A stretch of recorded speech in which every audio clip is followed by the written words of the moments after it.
ที่สามสับนี้งดงามหนักหนาพระท่านบอกว่าก็คือทิฏฐิธรรมังธรรมเดิมที่แท้พ้นจากสังขารธรรมจิตว่างเลิศล้ำหรือสุญญตานิพพาน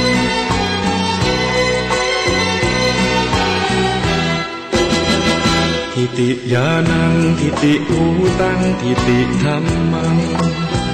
พระธรรมปลูกฝังชาวพุทธรู้เห็นประสานอานาปานสติจิตรู้จิตตื่นเบิกบานทรัพย์สามประการล้วนมีติดตัวทุกคน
สุขใจได้มาแห่งนี้กราบพระพุทธรูปก่ออิฐถือปูนขอบารมีเพิ่มพูนพระพุทธรูปพ้นแสนหาองค์นี้พระพุทธรูปทองเหลืองและเจดีย์ทรงล้านนาที่มีแผ่นศิลาจารึกนานปีสุขสีขอพรถึงใจโอ้ละนะเชิญร่วมพิธีสืบชะตาหลวงล้านนาและบรรพชาอุปสมบทผลบุญยิ่งใหญ่ส่งน้ำพระเจดีย์และบุรพาจารย์วัดช้างคานก่อนไกลฟังตั้งธรรมหลวงสุขใจส่งท้ายในเดือนธันวา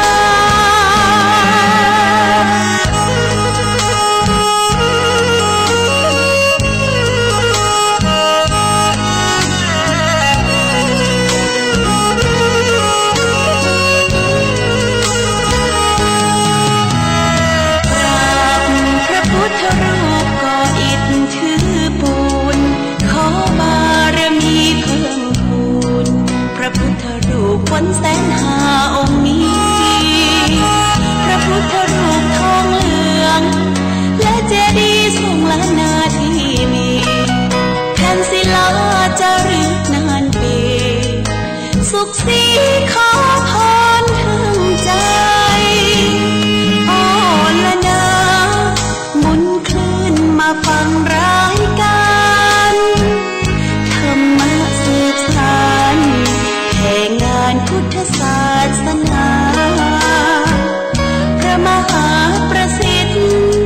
แผ่ธรรมญาติโยมศรัทธาญาติธรรมหญิงชายทั่วหน้าศรัทธา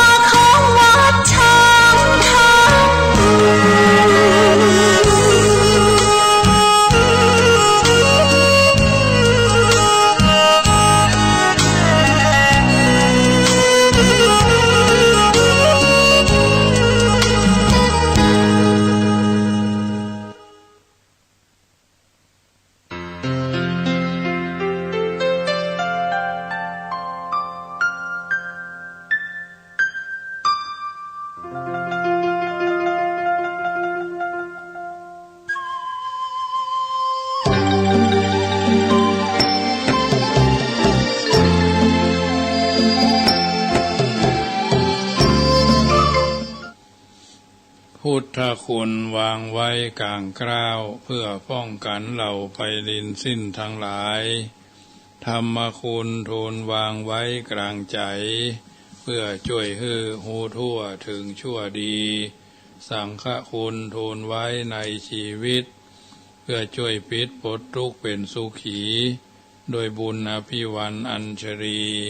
สวดสดีโดยการนิรันดร์เทิน10 นิ้วกราบแนบใต้ไหวสาปารมีธรรมในครูบาอาจารย์พระมหาเถรานุเถระท่านเจ้าคณะพระสังฆาธิการทุกรูปทุกตนก่อความสุขความสดสดีในธรรมะแห่งองค์สมเด็จพระสัมมาสัมพุทธเจ้าจงมีแก่บรรดาสาธุชนท่านผู้ฟังทุกท่านที่ได้มีโอกาสเปิดวิทยุรับฟังรายการเสียงธรรมก่อนลับตาตั้งสถานีวิทยุเพื่อการศึกษาพระพุทธศาสนาและวัฒนธรรม FM ความถี่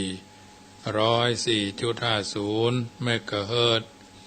วัดฝายหินตำบลสุเทพอำเภอเมืองจังหวัดเชียงใหม่เมตตา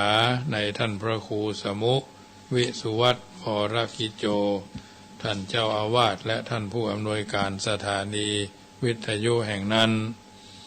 รายการเสียงธรรมก่อนรับตานำเสนอบรรดาญาติโยมสาธุชนได้ยินได้ฟังทุกวัน19:05 น.ถึง20 นาฬิกาโดยประมาณดำเนินรายการโดยอัตมภาพพระมหาประสิทธมาภินันโทวัดจังกำตำบลมะกอกอำเภอป่าซางจังหวัดลำพูนเผยแผ่ธรรมในนามของคณะสงฆ์หน่วยอบรมประชาชนประจำตำบลมะกอกหน่วยเผยแผ่ศีลธรรมของกรมการศาสนากระทรวงวัฒนธรรมทุกวัน19:05 น.ถึง20 นาฬิกาโดยประมาณทุกวันได้นำปาญาติโยมกราบพระไหว้พระอู่ธรรมะอัตถธรรมคำสอนจำเริญพระพุทธคุณพระธรรมคุณพระสังฆคุณไปตามลำดับพร้อมแล้วกราบ1กราบ2กราบ3กราบ4กราบ5อะระหังสัมมา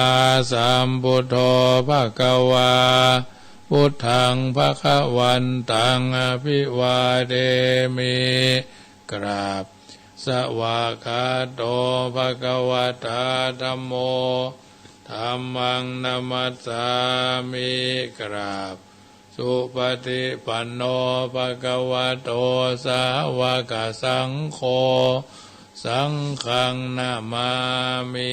กราบ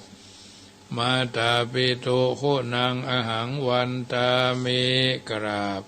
คุณูปการีวันทามิกราบกราบพระพุทธกราบพระธรรมกราบพระสงฆ์กราบระลึกถึงคุณพ่อคุณแม่กราบระลึกถึงคุณของครูบาอาจารย์เรียบร้อยต่อไปก็สมาทานแก้ว5 โกฏากโยสันเนสิโนวราโพธิมูเลมรังสะเสนังมหันติงวิจโยสัมโพธิมากันจิวะอนันตัญญโนโลกุตโมตังปันนามาเมพุทธังอตังกิโกอริยปโตจนานังโมคขปเวสายาอุจุกามโกอายังสันติกโรตุตัสโสนโยปนิยานิโกตังปันนามาเมธัมมังสังโฆวิสุทโธวรตคินโยสันตินทลิโยสัพพมราปะหิโนคุเนหิเนเกหิสมิติปโตอนาสโวตังปันนามามิสังฆังนามามิพุทธังอุณาสากรันตังนามามิธัมมังมุนิราชเตสิตังนามามิสังฆังมุนิราชสาวกังนามามิกัมมัฏฐานังนิพพานาติกัมโมปะยังนามามิกัมมัฏฐานาทายกาจริยังนิพพานามากุเตสกังอัจจโยโนพันเตอจักขมายถาภรังยถามูระหังยถากุสลังเยมยังพุทธธัมมาสังฆกัมมัฏฐานาทายกาจริยสังฆเตสุปัญจรัตเนสุอติเตวาปัจจุปันเนวาอวิวายทิวาระโหวา กาเยนะวาวาจายาวามานาสาวาปะมาตังวาอาการวังวากาสิมาติสวายตาธรรมังปฏิกโรมาเตสโนปันเตพุทธาติรัตนัตยังอนุกัมปังอุปาทายาจยังอจยโตปฏิคามันโตอายติงสังวรยามายติงสังวริสามานาภูเนวังปฏิกริสามาพุทธปูจามหาปัญญาธรรมปูจามหาปัญญาสังฆปูจามหาราภาปูจาระเหปูจายโตพุทเทยติวาสาวะเกปะปัญญาสมติคันเตติเนสินเตติเนโสกาปริเทเวตปัตติเนโสกาปริเทเวเตตาทิเสปูจายโตนิพุเตอกุโตปเยนะสกาปุญญาสังฆตุงอิเมตามาปิเกนะจิอิมินาอาคิตุปะภูภาราชาปูจากรวะกะเมนะเมตยาพุทธสาทัสสานัญจารภามหาเสยวานุปัจจโตพุทโธเมตโยเทวปูจิโตสังสาเลสังสารันโตปิอัปเยนะขมามหาเสนิปานะปัจจโยโหตุโนนิจยังนะโมตัสสะภะคะวะโตอะระหะโตสัมมาสัมพุทธัสสะนะโมตัสสะภะคะวะโตอะระหะโตสัมมาสัมพุทธัสสะนะโมตัสสะภะคะวะโตอะระหะโตสัมมาสัมพุทธัสสะพุทธังสรณังคัจฉามิธัมมังสรณังคัจฉามิสังฆังสรณังคัจฉามิทุติยัมปิพุทธังสรณังคัจฉามิทุติยัมปิธัมมังสารนังกัจจามิทุติยัมปิสังฆังสารนังกัจจามิตติยัมปิพุทธังสารนังกัจจามิตติยัมปิธัมมังสารนังกัจจามิตติยัมปิสังฆังสารนังกัจจามิสารนังกัมมังพุทโธสัพพัญโยตยานโนธัมโมโลกุตตโลนาวาสังโฆมะกะปะระโตจาอิเจตังลัตนะตยังเอตัสสะอนุภาเวนะสัพพะอันตรายโยวินาสันตุโน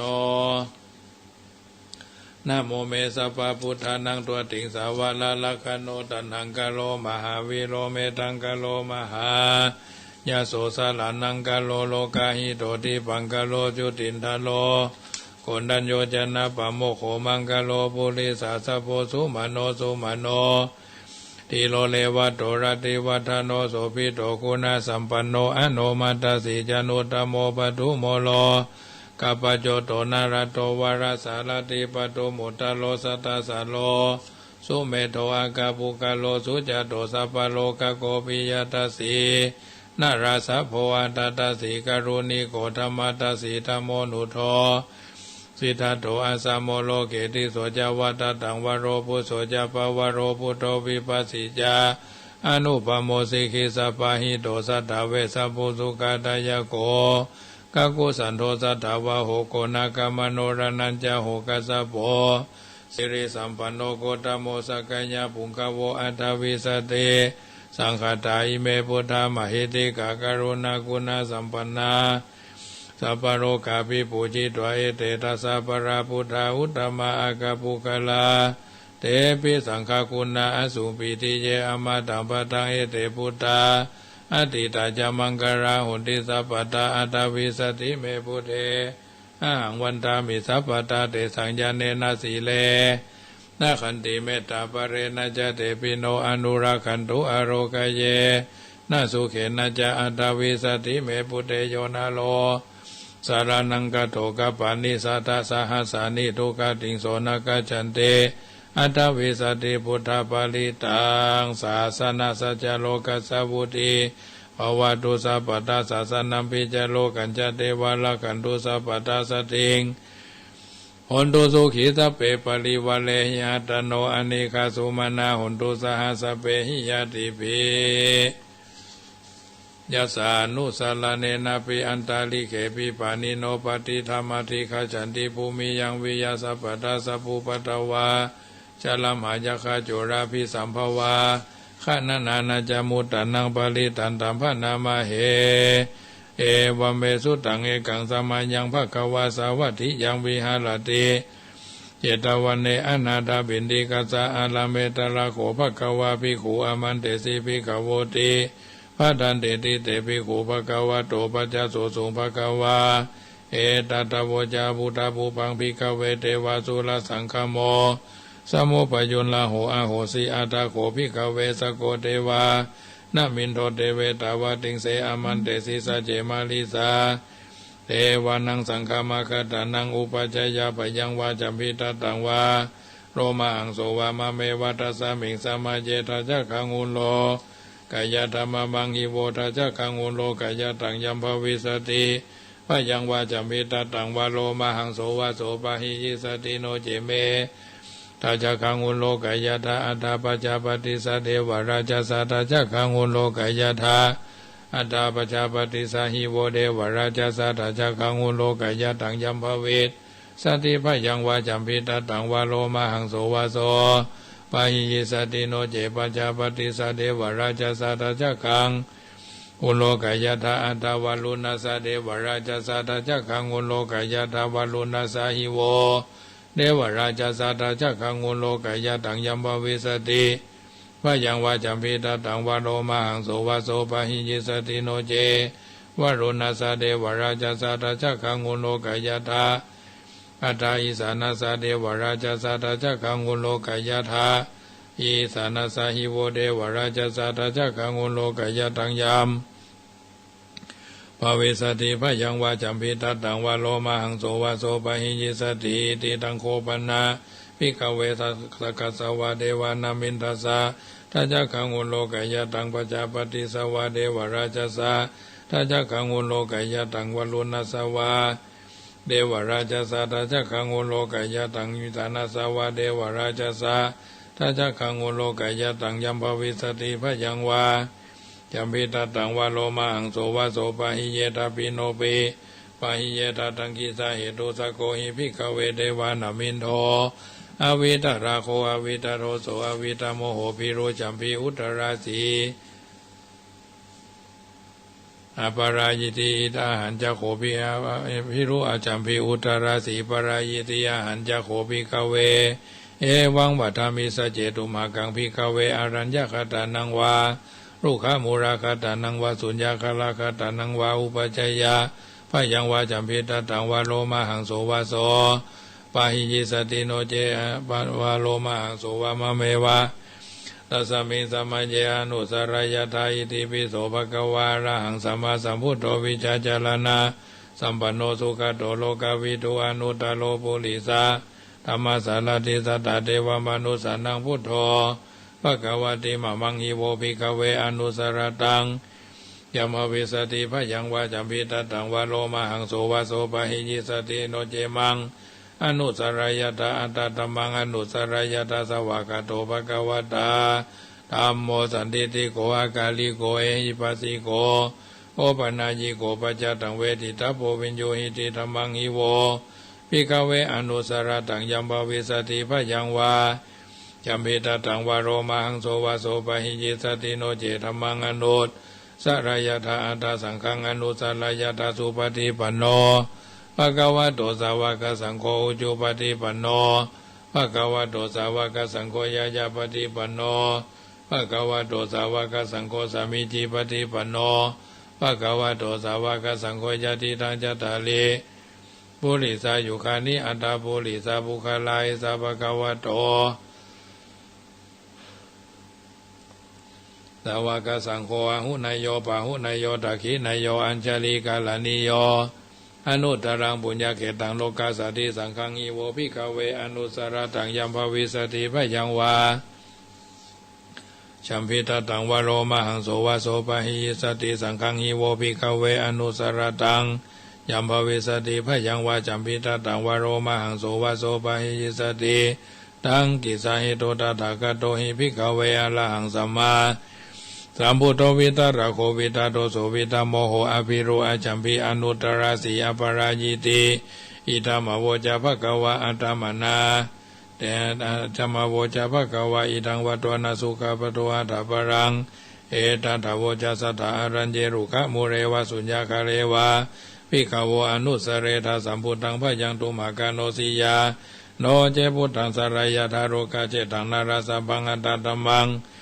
สรายธานิยานิกังสุเทสิตังโนเจตัมมังสรายธานิยานิกังสุเทสิตังนาทสังฆังสรายธาปุญญเขตังอนุตตรังเอวัมปุตังสรันตานังธัมมังสังฆัญญาวิกาโวพยังวาจัมปิตตังวโรมหังโสนาเหสติติทัจจกสุตังนิทิตัง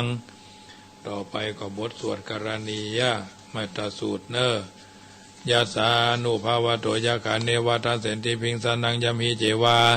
นุโยนจันโตรตินเดวามาตันติโตสุขังสุปฏิสุโตจา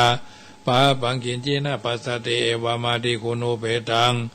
ปริตันตัมภนามาเอกรณียมัตตกุสเรนะยันตันสันตังปัตังอภิสเมจาสโกหุโจจสุหุโจจสุวะโจจสมุตุอนาติมเนสันตุสโกจสุปโรจาอภกิโจจสันลหุกวุเตสันตินทริโยจนิปโกจาอภกโปกุเลสุอนานุกิโตนะจักุตังสมาจเรกินจิเยนะวิญญูปะเรอุปวัตโยสุขิโนวาเอมิโนหนตุสัพเพสัตตาภวันตุสุขิตาตาเยเกจิปานาพุทธติตาสาวะตาวะระวะอานาวะเสสาเอกาวะเยมหันตาวะมัจจิมาลสกานุกาตุลาทิฏฐาวะเยจาทิฏฐาเยจตุเรวสันติอวิตุเรพุทธาวะสัมภเวสีวะสพเพสัตตาภวันตุสุขิตาตานาปโรปรังนิโกเพธานาติมัญเยธากัทธจินังกินจิปยาโรสนาปฏิกาสัญญานัญญมัญญสา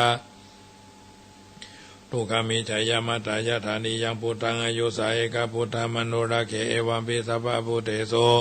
มานะสัมภาวะเยอปานิมานังเมตัญจสัพพะโลกัสสมิงมานะสัมภาวะเยอปาลิมานังอุตเมตัญจสัพพะโลกัสสมิงมานะสัมภาวะเยอปาลิมานังอุตังอโทจติริยัญจาสัมปตังอเวรังสัมปตังติทัญจลังนิสิโนวาสยาโนวายาวัตสาวิกตามิโทเอตังสติงอติตายาพระมเมตังวิหารังอิตามาอุติติญญานุปกรรมะศีลวัตสเนนะสัมปันโนกาเมสุวินัยาเขตังนัยจตุกภัสสยังปุณณเรติติการณิยเมธาสุตังสัพพสีวิสัจตินันติปมันตคตังวิยะจนะสิติวิสังโฆลังเสสัญจปิปาริสยังอนาเขตามิสัพพะทัสสะปะทัสสะปะปะนินังสัพพะโสปินิวาเรติปริตันตัมภนามาเหวิรูปะเขหิเมเมตังเมตังอิราปะเทหิเมจัปปยาพุทเทหิเมเมตังเมตังเมตังขันหาโคตมะเขหิจาปัตตะเขหิเมเมตังเมตังทิปัตตะเขหิเมจตุปัตเตหิเมเมตังเมตังปังอุปัตเตหิเมมามังอปัตตะโกอิงสิมามังอิสิทิปัตตะโกมามังจตุปัตโตอิสิมามังอิสิปังอุปัตโตสัพเพสัตตาสัพเพปนาสัพเพพุทธะจะเกวลาสัพเพภัตตรานิปัสสันตุมากินจิปะปะมาฆะมาอปะมโนพุทโธอปะมโนธัมโมอปะมโนสังโฆปะมานาวันตานิสิลิงสัพพานิอะหิวิจิกาสตปฏิอุณนาภิสระภูมุสิกากัตตะเมละกะกัตตะเมปริตาปฏิกัมมันโตพุทธานิโสหังนะโมภะคะวะโตนะโมสัตตานังสัมมาสัมพุทธานังขันธปริตังยันโดเนเมตังอวามังกลัญจโยจามนาโพสกุณาสัตโตปะปะกะโหตุสุปินังอกันตาพุทธานุภาเวนะเวนะสเมนตุยันโดเนเมตังอวามังกลัญจโยจามนาโพสกุณาสัตโตปะปะกะโหตุสุปินังอกันตังธรรมานุภาเวนะเวนะสเมนตุยันโดเนเมตังอวามังกลัญจโยจามนาโพสกุณาสัตโตปะปะกะโหตุสุปินังอากันตังสังฆานุภาเวนะวินาสเมนตุสวันโตสวันโตภาปัญญาปาลามี30ทัศสวาโตภาปัญญาปาละมีวัดแวดล้อมวิริยะปาละมีออมละวังดีศีละปาละมีบังหอกบังดาบเมตตาปาละมีปาแป้ทางปืนทานะปาละมีหือเป็นผืนดังต่ออุเบกขาปาละมีหือก่อเป็นเวียงสัจจปาละมีแวดระวังดีเป็นไม้ไตกันตีปาละมีกายเป็นหอกเป็นดาบบางนาไม้และปืนไฟอาติตานะปาละมีพันดาไปถูกแห่งแข่งแข่งแห่งแห่งป่าฝูงหมู่มารปีสร้างไปเปตทุกตะเวปบที่ปังภายในนั่งทรณีอัศจรรย์โสสะเหมือนฟันอยู่ข้างกลางน้ำนาตีนองกวางต่อกวางแตกตีฟองและนองระนอกกลายเป็นเขาตอกดอก ไม่ถวายปู่จ้าพระแก้วแก่นไทยสาตันพระผู้ทางเอ่ยจงมาภายโปรดอนุญาตโทษโปรดผู้ขาแท้ดีหลีแม่ธรณีออกมาหีดมวยผมอยู่ที่ธาตุจ้างให้ใครขจังงาซับดินพลน้ำนาทีลงพัดภายขอจ้างภายหักโตบเท้าพยามานห้องเงาอ่าวปูนกัวกับยอมือคืนตัวหัวใส่เก่าผู้คานีเล่าได้จีวาลูกศิษย์พระพุทธถ้าเจ้าผู้มีบุญสมปานอันมากนักพระพุทธเจ้าจึงตั้งพระปัญญาปาละมีไว้เก้าจันตั้งไว้ตั้งนาก็ได้เก้าจันตั้งไว้ตั้งหลังก็ได้เก้าจันตั้งแต่หัวแผ่วตีนก็ได้เก้าจันตั้งแต่ตีนแผ่วหัวก็ได้เก้าจันแสนว่าลูกปืนจักมาเสมอเหมือนฝนแสนหาก็บ่มีมาจากใครใดข้าพระเจ้าเลยได้ชื่อว่าพุทธคูนังธรรมะกูนังสังฆะกูนังพุทธอินตาธรรมะอินตาสังฆะอินตาอาสหับแม่ธรณีผู้อยู่เหนือน้ำผู้อยู่กำแผ่นดินการขาใดละเลือกคือตึงหาคุณพ่อคุณแม่คุณครูบาอาจารย์คุณพระแก้วเจ้าทั้งสามประการ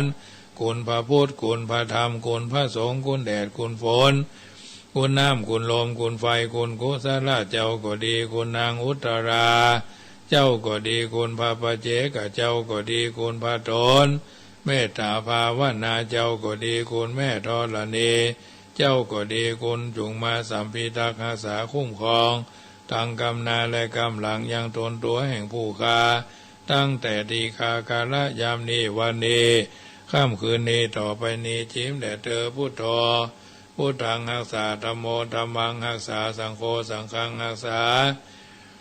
พุทโธพุทธังอะระหังธัมโมธัมมังอะระหังสังโฆสังฆังอะระหังพุทโธพุทธังกันหะธัมโมธัมมังกันหะสังโฆสังฆังกันหะอายุวันโนสุขังป้าลัง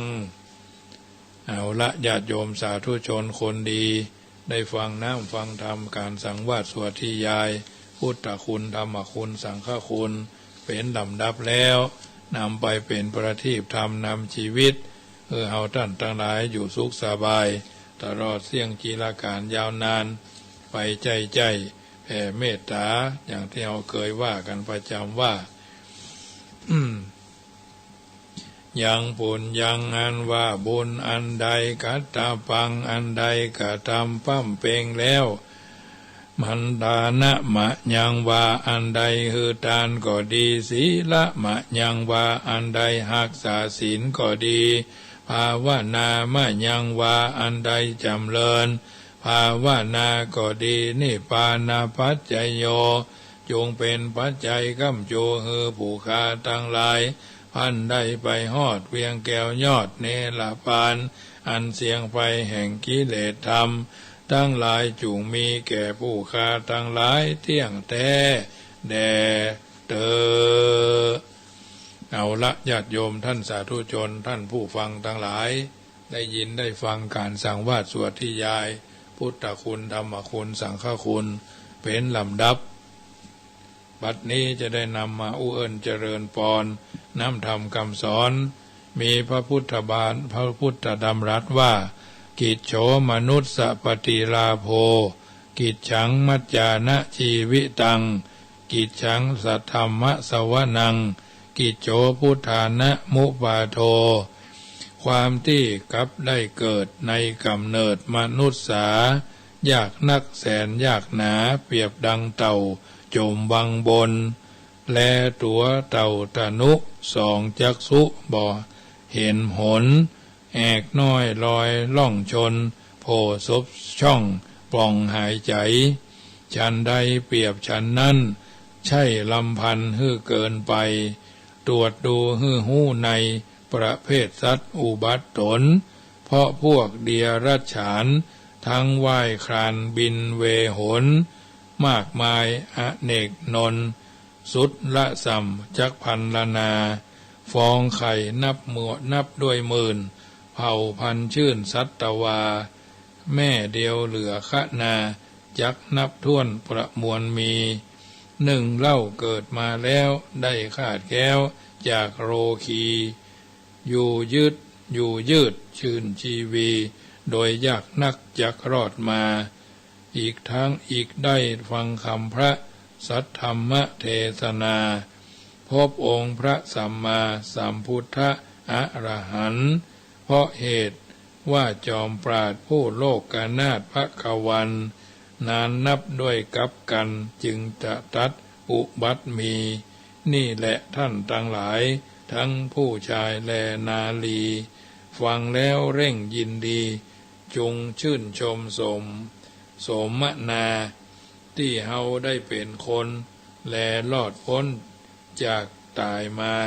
ได้ฟังพระธรรมเทศนาของพุทธอรหันต์เป็นลาภอันผาเสริฐแสนล้ำเลิศอัน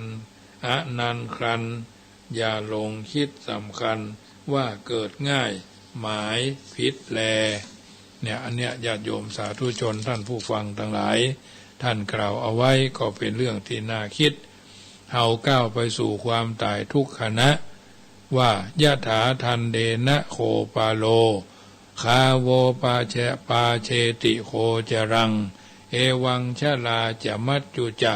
อายุงปะเชนติปานินังยะถามีฉันใด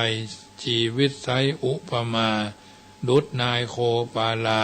จูงโคชักสู่ลักทันก้าวไปให้ใกล้ถึงที่สำนึงจะอาสันนายโคคาดคอยฟาดฟันชีวะมวยด้วยอาทยาดังเราผู้คนปฏิสนที่เกิดมาคืนวันอัญชลาอัมมะนำญาติเยื้องเปลื้องสิ้นไปมัจจุราชคือความตายดุดดาบร้ายคมเหลือใจห่อนเลือกว่าใครหนุ่มแก่เด็กแลปานกลางเชือดแหวะชำแหละจิตให้ปลดปิดชีวาวางอดทิ้งสรีรางทุกท่วนหน้าขณาชนเพราะฉะนั้นชีวิตเอาท่านทั้งหลายเป็นของน้อยเดินทางไปสู่จุดหมายที่อันพึงจะเดินไทยถึงที่สุดเพราะฉะนั้นถือว่าทุกคนทุกท่านได้เกิดมาแล้วมีชีวิตอันประเสริฐก็รักษาเปิ่นให้พิจารณาตัวเฮาทุกวันวันคืนล่วงไปบัดนี้เฮาทำมาอย่างอยู่นะว่าโออนิจจาสังขารามันบ่เที่ยงยังวนเวียนในวัฏฏะการเวียนว่ายตายเกิดบ่ฮู้บ่จริงฮู้บ่แน่ก็ต้องเกิดเพราะได้เกิดมาใจกรรมภพนี้ฮู้จริงรู้แน่รู้ประเสริฐแห่งสังขารมีอันอย่างในสังขารมีขันธ์ห้าอยู่ในสังขารอยู่ในกายของเฮานี้เข้าใจแล้วจะหลุดพ้นแห่งความทุกข์การเวียนว่ายในวัฏฏะความสงสารเกิดแก่และเจ็บตายมาใจกรรมในชาตินี้หมอก็ช่วยหายบ่ได้ในชาตินี้แลนะเพราะฉะนั้นก็นำไปพิจารณาปรับใจก่อนนำเนินชีวิตของเราแต่ละคนแต่ละท่านค่ำคืนของวันนี้ก็เป็นค่ำคืนแห่งวันอาทิตย์หมู่เฮาเหล่าเจ้าข้าได้ดำเนินชีวิตมาถึงวันนี้ก็นับว่าเป็นโชคเป็นวาสนาเป็นบารมีที่เฮาจะต้องก้าวไปสู่วัตถุประสงค์และเป้าหมายที่เฮาวาดเฮาหวังเอาไว้เดินทางชีวิตไปการอยู่ในสังคมนะญาติโยมเฮาจะหันว่าบางคนก็หันแก่ได้บางคนก็หันแก่มีบางคนก็หันแก่เป็นบางคนก็หันแก่ตัวอันว่าความหันแก่ตัวนี้ความหันแก่ตัวหรือความคิดเข้าข้างตัวเก่านี้เป็นโรคร้ายชนิดหนึ่งของสังคมพ่อบ้านหันแก่ตัวก็บ่ดูแลแม่บ้านหันแก่ตัวก็บ่ดูแลพ่อบ้านบางคนก็หันแก่ได้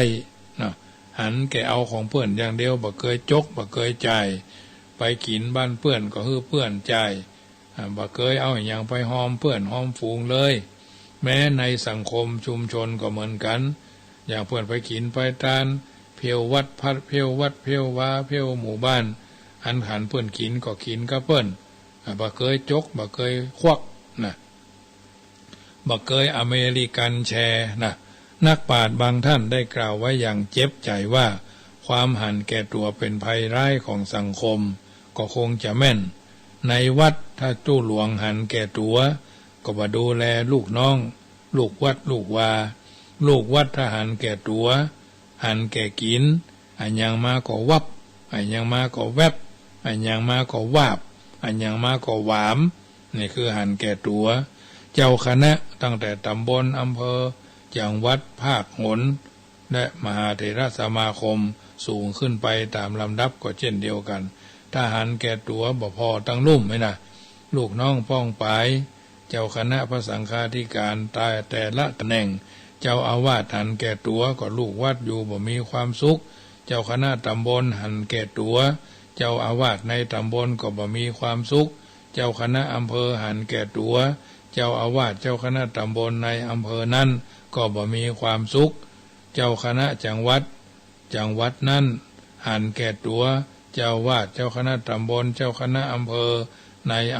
ในจังหวัดนั้นก็บ่มีความสุขมันหันแก่ตัวก็หันแก่ได้คือผู้ใหญ่หมู่หนึ่งเด็กหมู่หนึ่งต่างฝ่ายก็ต่างเอาต่างกึดเอาดีข้างตัวข้างฝ่ายผู้ใหญ่ก็จะเอาเปรียบละอ่อนฝ่ายละอ่อนก็หู้เต้าตันผู้ใหญ่ก็บ่ยอมเสียเปรียบผู้ใหญ่เมื่อเป็นแบบนี้จึงเกิดมีปัญหาเกิดเรื่องยุ่งยากในสังคมป่าใหญ่กินป่าน้อยผู้ใหญ่เอาเปรียบละอ่อนเรื่องอย่างนี้มีกันตั้งแต่โบราณมานานแล้วสมัยสมบูรยานาสิทธิราชสมบูรณญานาสิทธิราชนี่เป็นอย่างใดสมัยประชาธิปไตยก็คงเป็นอย่างนั้นจะเปลี่ยนแปลงไปพ้องก็เฉพาะวิธีการตอนนั้นเด็กหรือละอ่อนกินนักผู้ใหญ่ก็ว่าละอ่อนกินจุตระกามเกิดมาล้างผ่านพ่อล้างผ่านแม่แต่ถ้าเป็นผู้ใหญ่กินจุพ้องก็บอกว่าเจริญอาหารดีเป็นบุญของลูกของหลานที่ได้หันผู้ใหญ่อยู่ไปแต่เมินเนี่ยผู้ใหญ่ดีหมดรู้ผู้น้อยนี่เสียหายนี่ขอโทษขออภัยถ้าละอ่อนมันผ่ายลมพ้องก็โดนคนใหญ่เอสตโลว่าบ่มีมารยาทลูกไผ่ดันไผ่นี่เวลาตำราก็จะว่าหน้าเสอะหน้าเง่าไอ้เนาะหน้าด้านเนี่ยย่อยนะแต่ถ้าผู้ใหญ่ผ่ายพ้องก็บอกว่าต้องใส่ปกติลมเดินดีเนี่ยมันก็จะเป็นเช่นนี้นะท่านก็เก็บของวางไว้รอนเตียวไปจนท่านก็ดูว่าซุ่มซ่ามพอตามาตาเรือพอเหนือพอใต้มันถึงตาบอดแต่ตายแท้มีดไม่แท้ฟาดดีไกนะ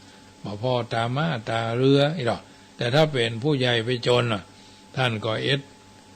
ดเอาเลยอ่อนว่าวางของบ่เป็นตี้บ่เป็นตังละเกะละกะตาบอดก็ตังเตียวคนอย่าลักษณะบางทีก็ตัวท่านนั่นแหละเป็นคนเก็บเอาไว้เองละอ่อนก็ต้องเป็นฝ่ายพ่ายแพ้วันยังค่ำทุกกรณีละอ่อนสมัยปัจจุบันเนี้ยกับละอ่อนสมัยก่อนต่างกันนักละอ่อนสมัยนี้หูตาสว่างไสวเฉลียวฉลาดเพราะการศึกษาของชาติได้เจริญแพร่หลายไปอย่างกว้างขวางทั้งสิ่งแวดล้อมก็ทำให้ละอ่อนได้หู้ได้หันสิ่งใหม่ๆแปลกๆอยู่เสมอเมื่อละอ่อนฉลาดแต่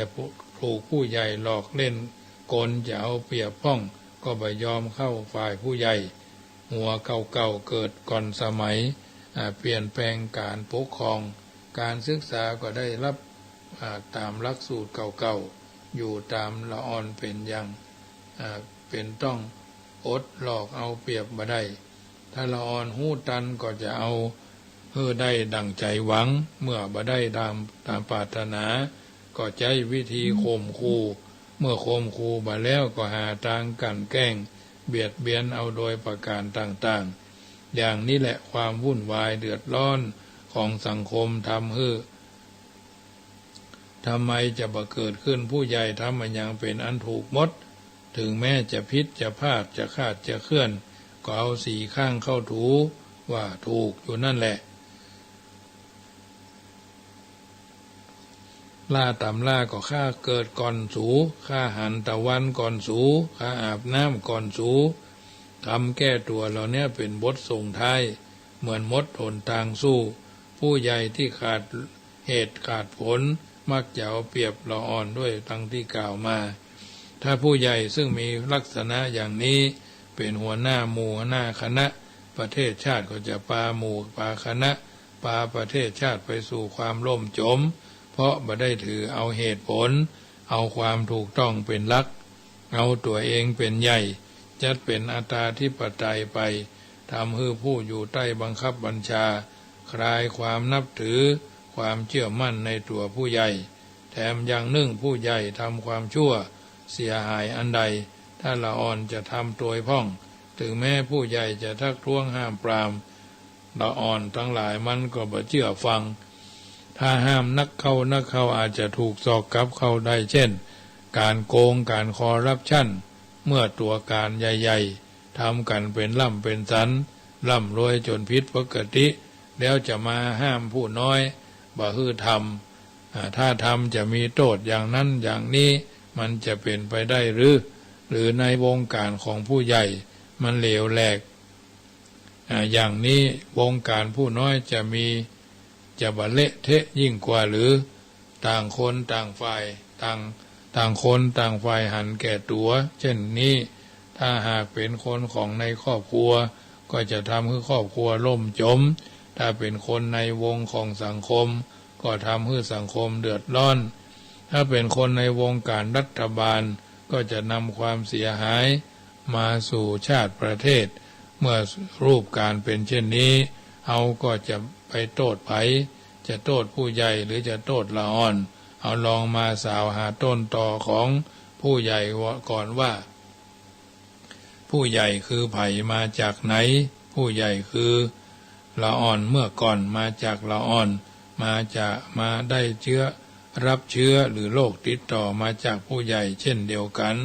ผู้ใหญ่บางคนเมื่อเป็นละอ่อนถูกผู้ใหญ่ข่มเหงรังแกเอารัดเอาเปรียบได้รับความทุกข์ระทมข่มขืนเพราะผู้ใหญ่มามากต่อมากเก็บสะสมเอาไว้ในห่วงสำนึกบางคนเคยตำหนิติเตียนผู้ใหญ่ว่ามันน่าจะทำเช่นนี้มันน่าจะประพฤติเช่นนี้ถ้าตัวได้เป็นผู้ใหญ่จะบ่าทำอย่างนั้นจักมีเมตตาอารีต่อผู้น้อยอย่างนั้นต่อมาถึงวาระตัวได้เป็นผู้ใหญ่ใหญ่หน้ากล้าบานใหญ่โตเข้าจริงๆก็กลับลืมตัวลืมตนเมายศเมาอำนาจเมาบารมีใจยศใจอำนาจเบียดเบียนข่มเหงเต่งเต็กกันในที่สุดจึงนำมาอุเอิญเจริญปอนบรรดาญาติโยมนำไปปรับใจการบริหารครอบครัวหมู่บ้านตำบลอำเภอจังหวัดย่อมประกอบไปด้วยชนสองพวกถ้าชนสองพวกนี้ต่างฝ่ายต่างหันอกหันใจเอื้อเฟื้อเอื้ออาทรการดำเนินชีวิตกิจกรรมก็จะเป็นไปด้วยเหตุด้วยผลถือเอาความถูกต้องเป็นเกณฑ์บ่ถือเอาวัยอายุเกิดก่อนเกิดที่หลังเป็นประมาณถือเอาความรู้ความชำนาญความสามารถเป็นกฎของมาตรฐานเป็นลำดับไป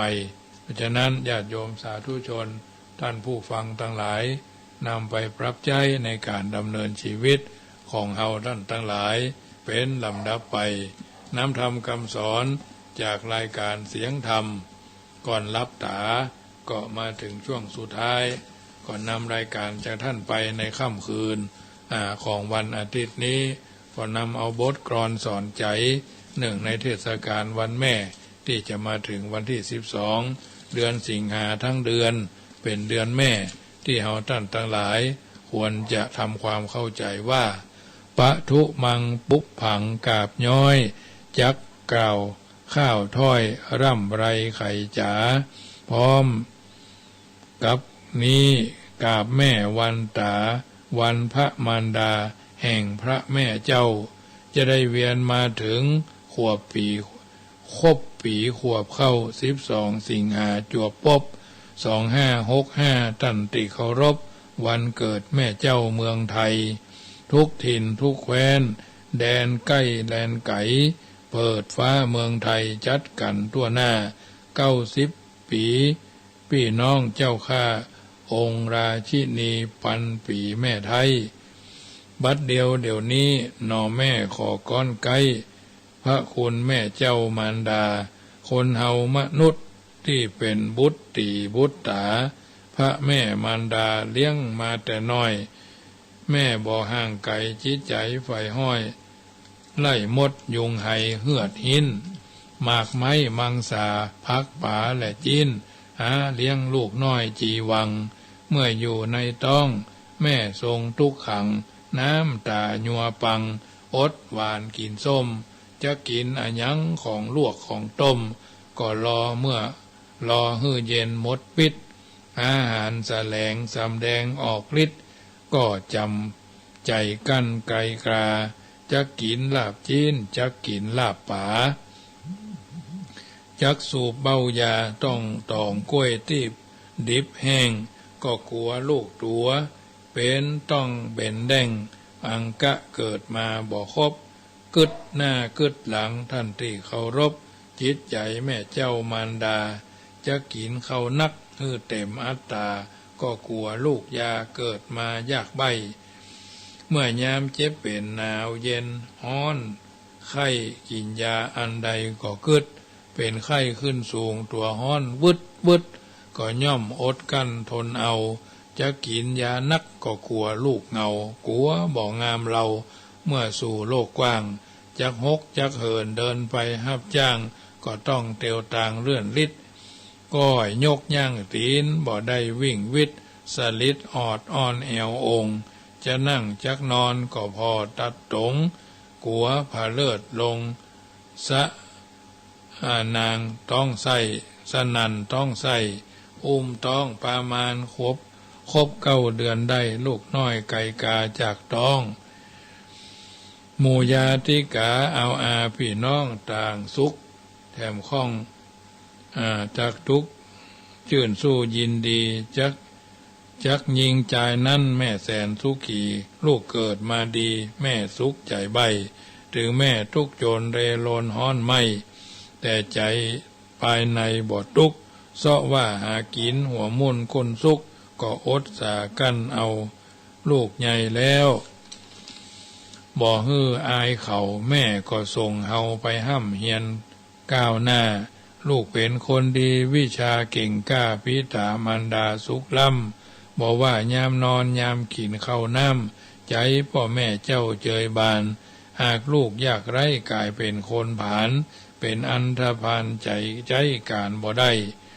ใจแม่สับสนเรโรนฮ้อนไหมเหมือนตกอยู่ในนรกลูกไปถลำใจแม่จำฟกเหมือนตกป่องอันอเวจีใครฮือแม่นั้นมีความสุขีเป็นคนดีเนิดตัวลูกเต้าอย่าได้เหลือกรรมทำแม่มองเศร้าเนิดตัวยิงใจลูกฮักหูบนหูกุลที่แม่ฟูมฟักเลี้ยงดูลูกน้อยใจยิงสุขทุกแม่นั้นว่าตามสัจจริงอยู่ที่ใจยิงลูกเต้าจูผู้ลักธรรมคำสอนขอวอนฟู่อู้ตึงเป็นความจริงแต่แล้วบุตรีบุตตาอย่ากากาดแก้วเหลือฮื้อเป็ดลูกน้อยคนดีพ่อแม่เป็นทุกข์ได้ถึงสุขีย้อนลูกทำดีเหมือนกันทั่วหน้าลูกเก้าลูกกลางลูกลูนลูกล่าปิตามารดาถึงฮักใครฮื้อปิตามารดาสุขนักอย่าพิษแบบเบ้ากองธรรมมันเข้าวัดมันจดมันจำนำไปปฏิบัติธรรมคำสอนพระพุทธเจ้าพี่แม่ที่แม่ได้จ่ามาแต่เก้าเงาวันแม่ไทยเฮาปีนี้พระคุณแม่หลายเกินบรรยายจีทุกท่านอยู่ได้ดาฟังอายุวันนะภละสุขังมีแก่ผู้ฟังตัวกันทั่วหน้าอันนี้เป็นวจนะคำกรสอนใจเนื่องในโอกาสวันแม่ก่อนอื่นก็ขออนุโมทนาโยมแม่ประกายมันธนาเนาะบ้านป่าเบาะพันป่าเบอะเนาะตำบลป่าเบาะเนาะตำบลท่าวังตาลสารพีร่วมทำบุญตะวาโยมแม่จันทาอุปราสิทธิ์เนาะบ้านกลางวัง ตานสารปีร่วมทำบุญโยมแม่จันทิพย์อุทิศหาพ่ออภัยโดยนะโยมประทุมพระละอุดป่ากล้วยวังต้าวังตานร่วมทำบุญโยมประทุมพระละอุดป่ากล้วยต้าวังตานร่วมทำบุญบุญเนตรเป็นสีชัยเจริญชัยเจริญวงเนาะต้าวังตานร่วมทำบุญแม่จันทิพย์แสงทองอุทิศนายสุรพจน์จันขาวเนาะอุทิศไปหานายอุทัยแสงทองในตลาดป่ากล้วยไม่กล้าลาบแม่จันทิพย์แสงทองตลาดป่ากล้วยอุทิศนายสุพัฒน์แม่จันทิพย์อุทิศหาไว้ภายภาคหน้าและอุทิศไปหาพ่อกาบแม่แก้วแสงทองแม่จันทิพย์เนาะโยมแม่สีวันสายวงอินเนาะบ้านโป่งตำบลท่าวังตานสารปีร่วมทำบุญมาก็ขออนุโมทนาเนตวาพะกันในงานประชุมเพลิงศพท่านอาจารย์ดร.สิงห์ทนนราสโพตวานี้ที่วัดพระพุทธบาทตากผ้าข้ามแรงนี้ญาติโยมอยู่ทางเชียงใหม่ฝนตกก่อทางป่าซางก่อนเดียวนี้ก็อ้อยซี่เนอะพี่น้องทางเชียงใหม่ฟังเป็นจะได้พ้องโทรศัพท์ทักทายกันมาได้เนอะ0615476539 0615476539ก่อนอื่นก็ขออนุโมทนาเนอะเจริญพรยายพรร้องบัวแดงฝนตกอ่ะ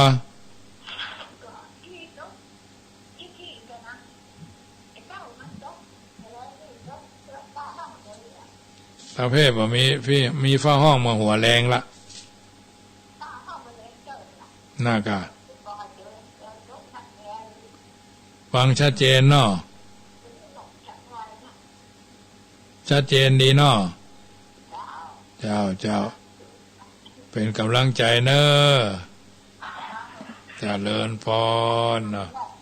แม่ยายพรร้องวัวแดงอนุโมทนากับเจ้าของชุดหลอดไฟโซล่าเซลล์เนอะจำนวนยังขาดแถม1 ชุดนะชุด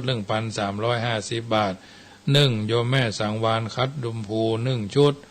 แม่เกียงคำสุภาโมลเวียงป่าเป้า1 ชุดคณะโยมแม่กันที่นีเนาะโยมแม่กันที่นีเวียงป่าเป้าแถม1 ชุดเจริญพรโยมพิสมัยเจ้าถ้าใจเบอร์นี้สับได้เลยเนาะเจ้าแต่ว่าแม่น้องหิบทองเจ้าตั้งมาว่าได้ยินเสียงผัวโทรหาท่านมหาประสิทธิ์เจ้าเปิดลำได้โทรเนาะแต่ว่าถ้าใจเบอร์อื่นก็จำไม่ได้ถ้าใจเบอร์นี้จำได้เลยฟังชัดเจนนะทางพุ่นตอนนี้ชัดเจนเนี่ยมีฝนตกก็เศร้าวันนี้นะโอ้ตะเพฝนตก2 จก 3 ยกแล้วเนี่ยก็ตกตะละปูนก็แต่ว่าตกจะนักอย่าละว่าเจ้าแต่ว่าจะไม่นักขนาดเลยเจ้าวันนี้ละปูนวันค่ำเหมือนกันวันนี้นะตั้งละปูนเพิ่มเติมเจ้าโมทนาเนอเจ้าไว้สายเจ้าชุดที่3โยมกันนิกาสาริกาโอภาสปิญโยเนาะชุดที่4ก็โยมพ่อครูสุเทียนแม่สายพินเหล็กยองดงหลวงเวียงหนองล่อง1 ชุดเจ้าชัดนั้นมาก็แม่อำพรบุญหมื่นหัวฝ่ายเมืองเลนอันนี้ก็300 บาทก็ร่วมทำบุญเนอะโยมคณะลูกสาวลูกหลานแม่จันสมทายาแถม1 ชุดสรุปแล้วยังเหลือแถม1 ชุดเนาะ7 ชุดสุดท้าย7 ชุดแรกก็ท่านพระมหารัศมีอาภากโลเป็นเจ้าภาพพึก7 ชุดเนาะ7 ชุดก็9,000 กว่าบาทอันนี้หลังวันแม่ก็จะเริ่มทยอยติดเนาะเพราะช่วงนี้ศาลาเพิ่นก็เร่งงานฝนตกยะอีกทางนี้ทางนั้นจะเป็นการจัดลดการใช้จ่ายไฟฟ้าค่าไฟฟ้าโดยวันที่10ก็งานทำบุญยุวัฒนมงคลท่านพระครูวัดบ้านใหม่บวกพยอมตำบลนครเจดีย์ป่าซาง5 รอบ60 ปี17ก็ครบรอบชาติการ125 ปี ครบรอบมรณภาพ38 ปีพระเดชพระคุณท่านเจ้าคุณพระสุพรหมยานเถรครูบาเจ้าพรหมมาวัดพระพุทธบาทตากผ้านี่ก็น้อมเอิญเจริญปอเนอร์คืนวันที่20ขบวนรถด่วนพิเศษไปจอดที่ข่วงพญามังลายเนอะพี่น้องศรัทธาวัดจังกำและขึ้น96ก็ต้องการน้ำ1,000 ขวดเนาะทางหลับปูนเชียงใหม่ทางหลับปูนทางป่าซางหลับปูนบ้านโฮงหลงลี่ฟังรายการนี้ก็เอามาหอมที่วัดจังกำได้เนอะจะได้เอาไปหอมเปิ้นฮื้อนะวันที่แล้วก็วันที่10นี่ก็มีงานทำบุญที่วัดจังกำก็คือการเพี้ยวพัดปัดกวาดโครงการวัดประชารัฐจะได้ยังอาหารกลางวันละอ่อนและผู้ใหญ่โดยในวันนั้น99กล่องบุญละ99 บาทอาหารกลางวันทั้ง2วันเนาะวันที่10ก็เลี้ยงคณะเทศบาลวันที่11ก็เลี้ยงเยาวชนเข้าค่ายที่วัดจังกำเนออภิวาทานาสีลิสนิจังพุทธาปจายิโนอายุวันโนสุขังปะลังขอจะเริญพร